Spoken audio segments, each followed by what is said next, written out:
Yes. 2, 3. Dekat mana? Apa nama cafe ni? Okey lah. Okay guys, hari ni Itu je. kita orang dekat malam puasa guys. Kita pergi Toria cafe. Malam sebelum puasa guys. Ha? Malam sebelum puasa guys. Malam sebelum puasa guys. Dan overall banyak kereta cantik guys. Alhamdulillah cat Guys.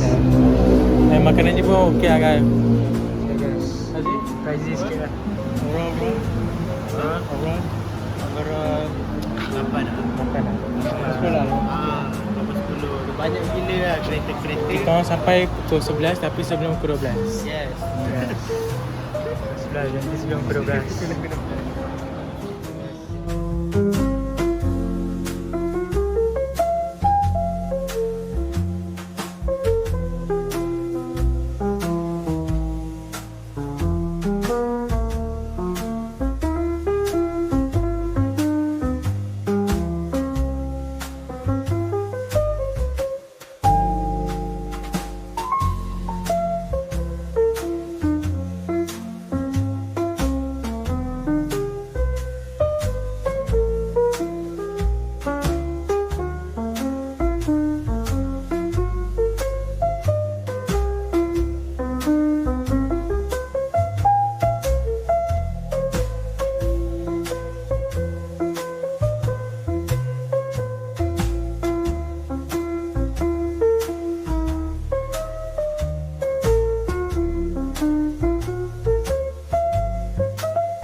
Garage.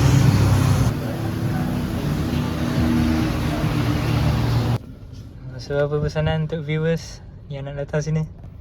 Make sure order lebih daripada RM30 Untuk dapatkan sejam parking. Yes. Yes guys. Sejam jangan 2 jam guys. Kalau 2 jam korang bayar RM5. Spend dulu ke atas. Apa? Make sure order apa korang order? Sedap ke? Udah apa ni? Boleh lah. Boleh lah. Dia sekali-sekali boleh lah. Jangan sehari. Kau sehari nanti Bosan korang tak? pakai. Bosan kat tengok kereta sama ni nanti. Tapi okay guys, so one thing lah, kereta je sikit lah. Tak banyak sangat choice. Tu je. Yes. Okay, tu je lah guys. Tu Je. komen. Tapi overall dia punya dia punya scenery okay je. Berapa 10 lah. Bagus pula. Okay guys, so kita kembali. Panas babi.